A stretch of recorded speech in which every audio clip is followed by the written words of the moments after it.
In today's tutorial, let's do Jeannie's magic blanket that's coming up right now, and this is really quick and easy.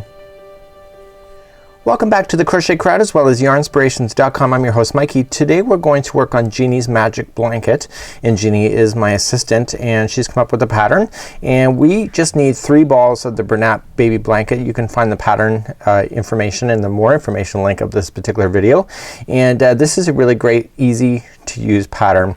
We're going to be using a size L 8mm crochet hook today, and I'm going to show you how to get started, and once you get started basically the rest of it is really quite easy as well. So let's begin. So let's begin with the slip knot, and I am using the Bernat baby blanket size L 8mm crochet hook today. So let's go for this, and it says to do 6 foundation double crochets. Wait a minute, what is that?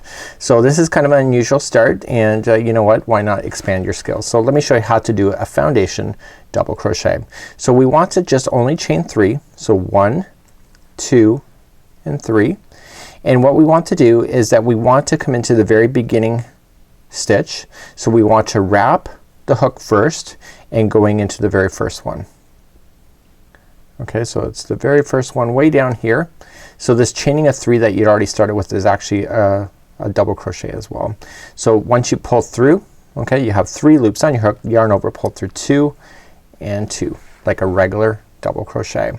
So what we want to do is that we want to play in the bottom section of this particular stitch. Okay, so this here is a starting, so don't worry about that. So we want to come to the new bottom one, and that's where we're going to play next. So to do that, we wrap the hook and we come into the new bottom one going in, and this will become really obvious in just a few more stitches.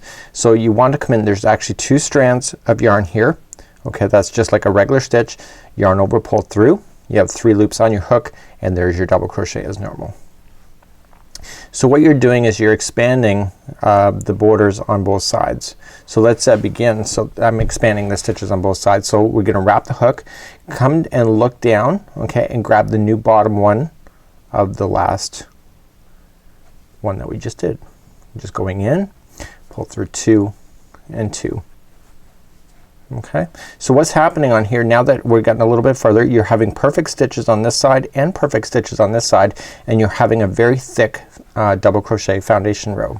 So the whole trick to this particular start when I'm going down is that Jeannie says that we need to do this in multiples of 3 plus 1 at the very end. So basically when I go to count, you can count these particular stitches. So you got 1, 2, 3, 4, 5.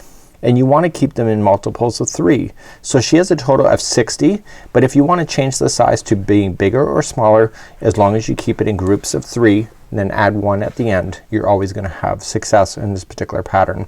So let's continue. So going in, and so I'm gonna do a total of 10 going across. So I would have my multiple of 3, which gives you 9, and then I'm gonna add 1 extra, which gives me 10. So I find it a little difficult to kind of count these as they go because of the stitch work, so I just kind of do a whack of them and then I count. So 1, 2, 3, 4, 5, 6, 7, 8. This is 9. And do 1 more. That's 10. So I want to just double count before I get there. The ball that I'm taking this yarn off is pretty tight, so don't mind me. So there is your final. So let me count. So 1, 2, 3, 4, 5, 6, 7, 8, 9 and 10. So if you're doing her pattern as prescribed, it's going to be 60, and if you want to change the size, just do multiples of 3 and then add 1 at the end. Let's begin the next row. So let's turn our work. So let's go up the next one.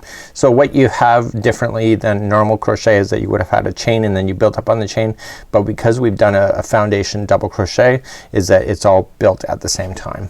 So let's begin the first row. So row 2 and 3 are going to be identical for the remainder of this particular project. So for this one we're going to chain 1 first.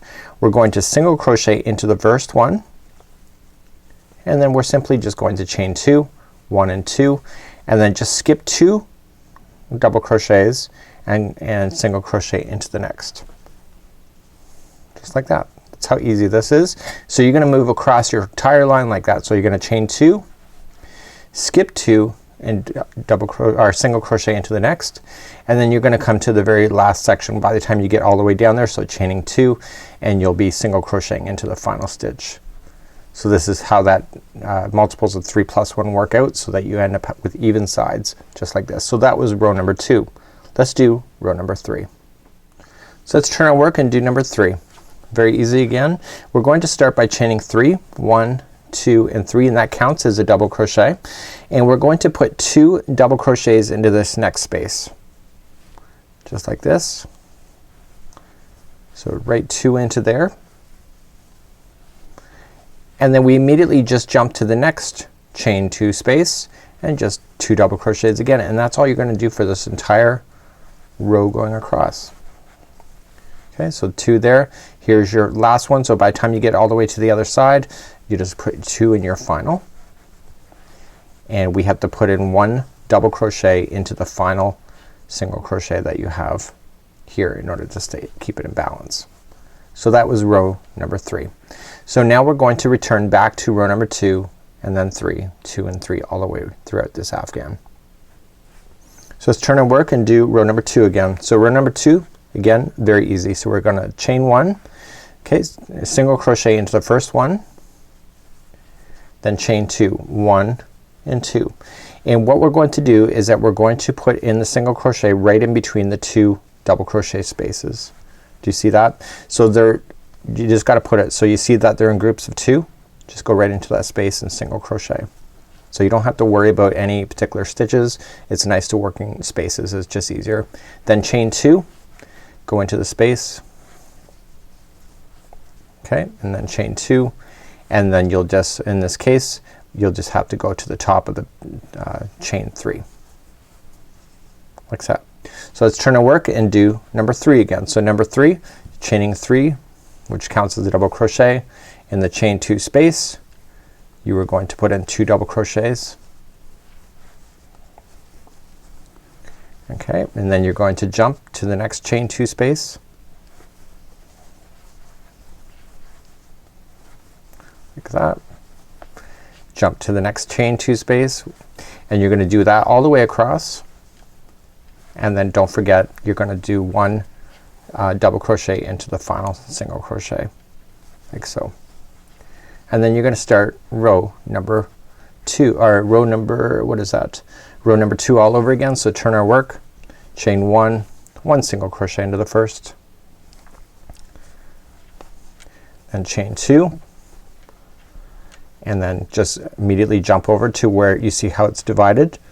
So it's the first one, so single crochet, chain 2,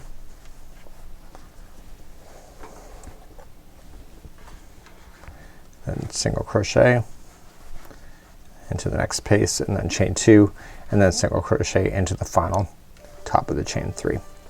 So that's how you begin to do this. It's actually quite easy, and it looks really quite nice and remarkable, and this is Jeannie's Magic Blanket, and the free pattern is available on thecrochetcrowd.com. Until next time, I'm Mikey on behalf of the Crochet Crowd as well as yarnspirations.com. Have a great day. We'll see you again real soon. Bye bye.